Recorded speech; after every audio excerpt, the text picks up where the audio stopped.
On the fourth day of Trace, my dear friend brought to me a shitload of Stagg.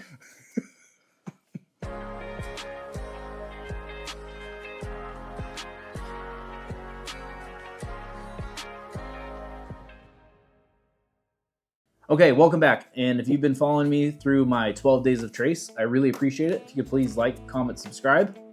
Let me know that this is something worthwhile and keep doing. Today I have my buddy Kev here. You would have seen him on a handful of episodes if you've been following my channel for any kind of amount of time. If not, welcome Kev to the channel. Thanks for having me again. Yeah, absolutely. Good to see you, bud. You too, buddy. So what we're doing today on my 12 days of Trace, we are going to blind and rank every batch of Stagg from batch 11 to 24B? 24B. 24B, the latest release. So that's 15 different Stagg/Stagg Junior releases. No, I'm not excited at all. Kev's my big Stagg friend. We drink Stagg a lot, and we've talked about the different rankings and stuff in the past. So this is a way to definitively lock in our favorite orders. The way I have this designed, because to blind and put together 15 all at the same time would be crazy. What I'm doing is we have 5 random bottles. We're going to blind and rank those. Then we're going to do another 5 random bottles, blind and rank those. And then a third 5 random bottles, blind and ranked. So we're going to do it 5 at a time, 3 sets of 5, 15. So then we're going to see where the 3 sets of 5 fit in with each other to give us a definitive ranking, first through 15. We're going to jump right to that. We're going to take notes on what we think about each one as we go through.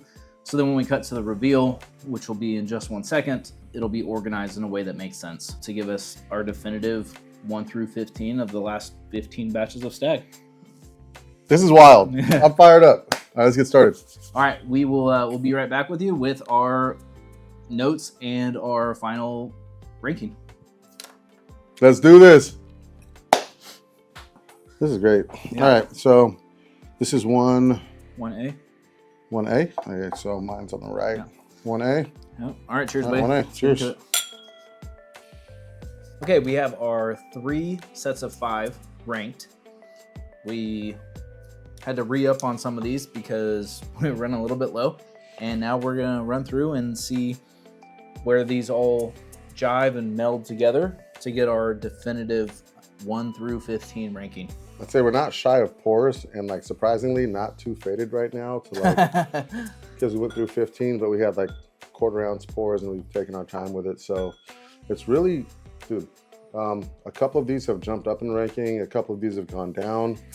So we're trying to give this as honest of an experience as we possibly can to make sure that This we is are a giving true. this is a true blind Stagg experience. Well, it's a true representation of what our order probably is. Yeah, and what we feel about the different Staggs individually. So he refilled mine.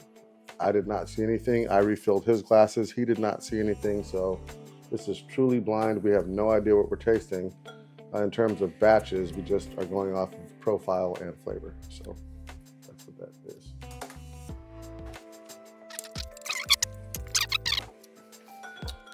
I can't believe this one ranked as low as it did initially because this is jumping up massive spaces. These noses are really muted and that one is just very present. So Yeah, this one's gonna creep up. I've had my last place just jump like 4 spots. Yeah. So we'll see. Oh man has to put his glasses on. That makes sense, dude. That makes perfect sense.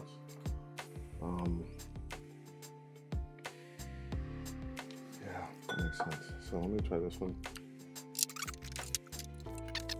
Okay, we're back. What's up? This is filmed on a different day because going through that entire thing was way too much to try and record the results afterwards. But it worked out, so here we are with our results. Yeah, and so going through 15 batches, I don't want to go through every single batch and say where they are in order. So I'm gonna put on the screen Kev's and my rankings. We're gonna go through some of the interesting things we noted based off of our results and kind of talk about that.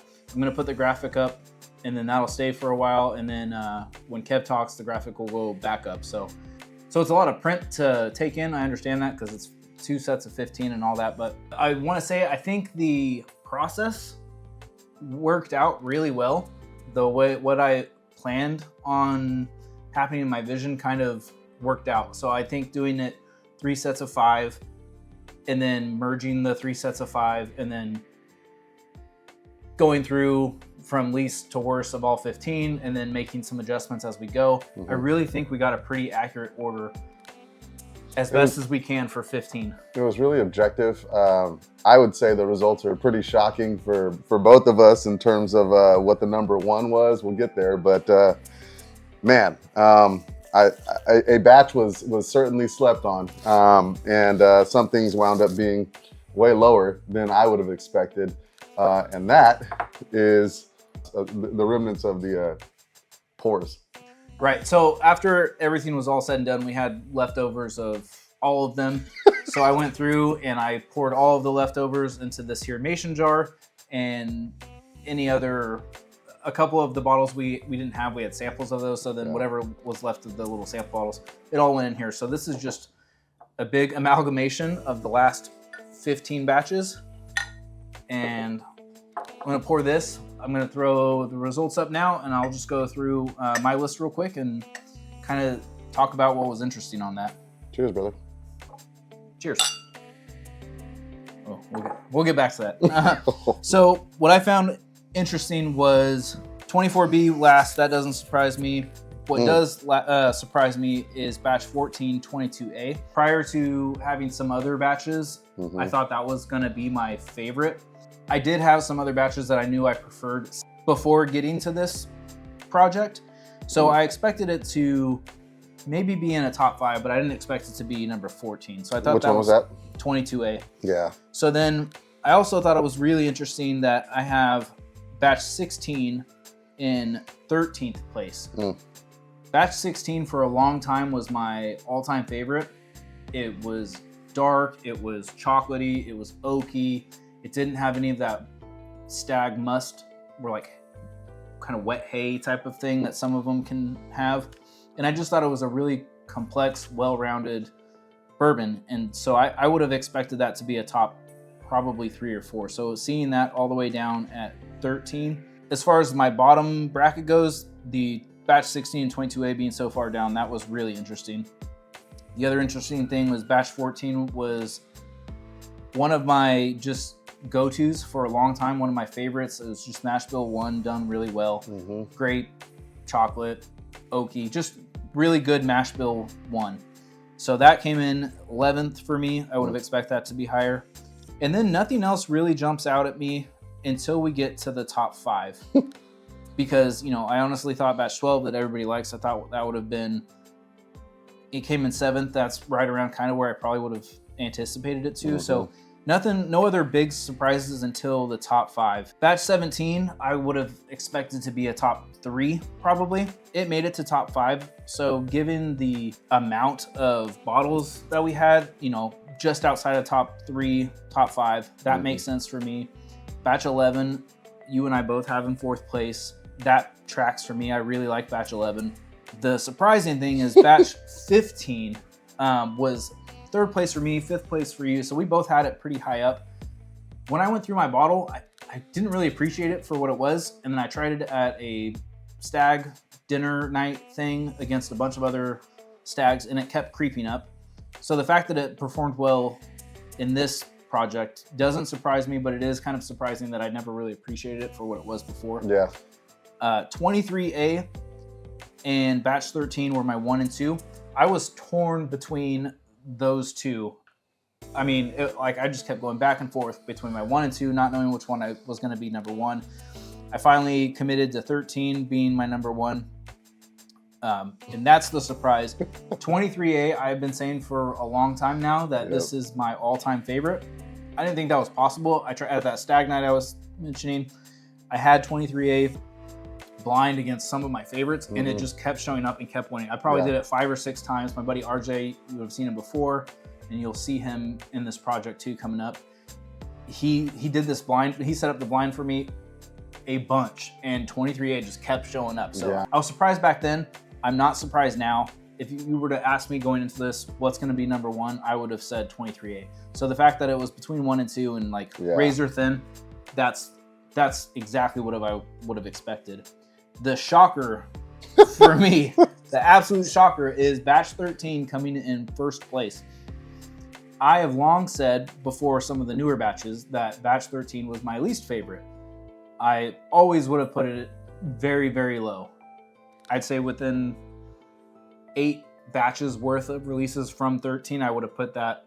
So 13 and then go forward 8 batches, I probably would have put it like last.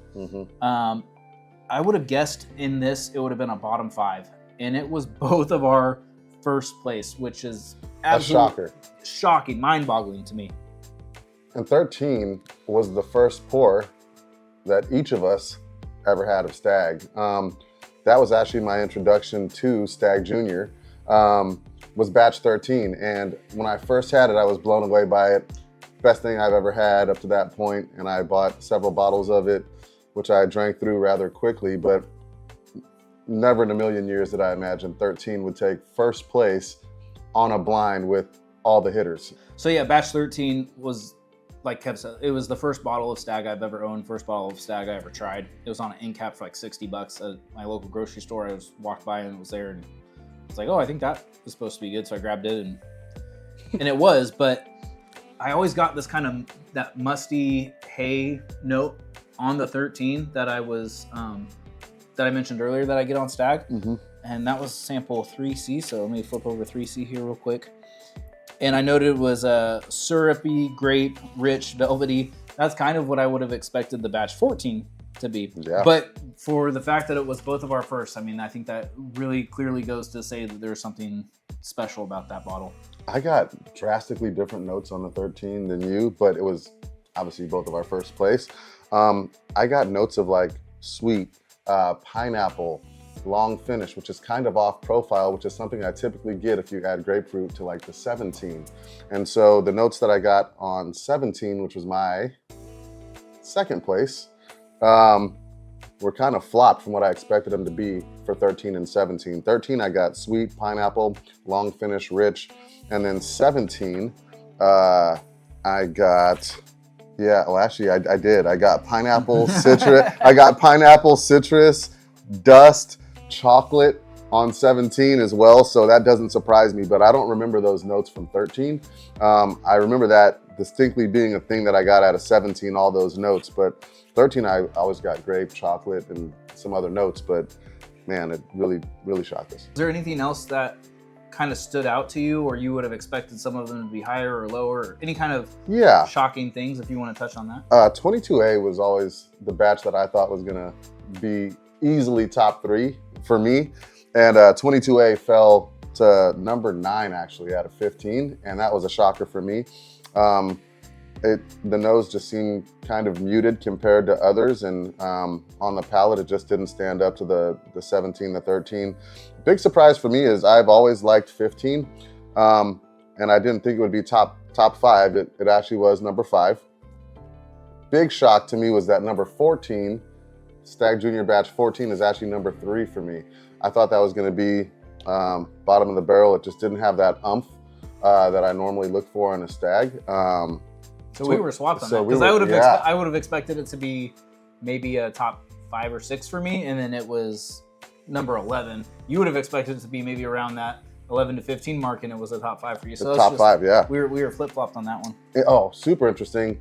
Batch 12 that everybody raves about was my number 13 out of 15. So my 15 was 24A, my 14 was 24B, and my 13 was batch 12. And so that's a big surprise, but not really. I mean, everybody raves about 12. It's a delicious pour, but it's never been one of those batches to me that just kind of is above and beyond and is like the king of the Stagg Junior realm. So I agree with that, because I've always said the same thing about batch 12. The fact that it landed right in the middle of the pack for me, that's not too surprising. Yeah. I also wouldn't have been shocked if it fell a little bit lower for me.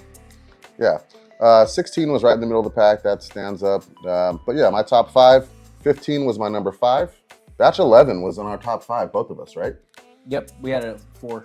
That number 4, yep. 3 was batch 14. 2, batch 17, and number 1, batch 13 for both of us, which is insane. So there it is. And I'll say what's interesting, it'd be really easy to say the highest proof things win out, especially on a blind and especially with this many samples. But the top 5 for me range from 128.4 to 131.1 and kind of everything in between. So it's not the highest. And 22A is like one of the higher ones, and that unfortunately came in 14th for me, and that was like 132.2. So my selections weren't just the highest proof thing won, you know, which would have been an easy thing to write off, or if that was the case, say, oh, okay, well, you just chose the highest proof because that's what stands out. But my top 5 were all over the board. So what I will say is actually a surprising thing for myself is I usually like that cherry syrup, that grape thing that Stagg and George T. Stagg and Stagg Jr. and now called Stagg have to offer, right? But the top 2 pours for me, I got a pineapple, a citrus note, which is kind of interesting and a little bit, in my opinion, off profile for a Stagg Jr. or a Stagg, right? So number 1 and 2, that pineapple citrus mixed with those other things kind of really stood out to me. And man, yeah, the top 2 were the off profile. Were the off profile ones, yeah. So and that's what that's what I love about batch 17 is like all the kind of tropical notes that go into 17. I mean, 17 is truly special, and I made top 5 for me. But yeah, I think unless there's anything else specifically, I think we covered pretty much everything. Everything worthwhile. What do you get on the nose on this mixed blend here? Yeah, so now that we have that out of the way, and you can see the rankings. Well, shoot, dude, one more time. Cheers to 13, bro, because that was a huge surprise for us. That hurts me a little bit to cheers to 13, but that's okay. Man. Oh, man. Okay, white chocolate. What do you get? Yeah, I like that white chocolate note. I was just going to say this is more caramel forward than most Staggs are. Like all of them together bring more of a caramel note when normally you get that grape, cherry, oak, chocolate. Those are kind of like the big 4 that I get. And this blend kind of brings in that caramel note a lot more. I definitely get a citrus note, but I can't say it's pineapple, it's tangerine, it's orange. It's a nice, well-rounded kind of mix of all of those citrus notes. One of the notes I noted, one of them was really fruity. Well, it's 2B, so I got chocolate powder, oak, grittiness, fruity, but then I also noted like cocoa pebbles. And this, on the nose, this has a little bit of that cocoa pebble or Smarties or what's the powder? Pixie sticks. Pixie sticks. Oh, that's Pixie sticks. I was thinking about like the fun. I know. I know where you're going with that. I was like, no, that's not what I'm thinking of. Yeah, so on the nose, I get a little bit of the Pixie stick, a little bit of the Smarties, a little bit of the Fruity Pebble. It's really faint, but I'm wondering if the 2B is kind of adding to that. And I definitely get a powder, a chocolate powder. And 2B is 23B. Interesting. White chocolate powder, citrus, well-rounded citrus notes. Yeah, this blend smells really good. It does. It smells fantastic. Yep. Alrighty. Oh, wow. That is really, I mean, the proof is there, but that's really sweet. That is like, that really is Pixie Sticks and Smarties. All the meaty is subdued. All that, like, yeah, the savoriness. All that savory note is subdued. This is fruit, fresh fruit, super citrusy, pineapple, long finish. This is children's candy. 1,000%. Man, that's good. Wow. I wasn't expecting that. I thought it was going to be more cherry, grape, like this classic Stagg notes, but I think the citrus in some of these batches is kind of overpowering this pleasantly. Yeah, I want to save that, so I'm gonna get a good seal back on my on the blend here because that's really good. Yeah. I think that's gonna wrap up this episode. If you guys like this, please let me know. It was certainly a fun project. It was probably the most ambitious video I've ever put together. It was awesome though. Yeah, dude, I had a blast doing this with you. Thanks for having me. Yeah. This is the 3rd time I've been on your channel. 4th, something like that. But it won't be the last, is the point. Let's see. Thank you for having me, brother. So check out tomorrow.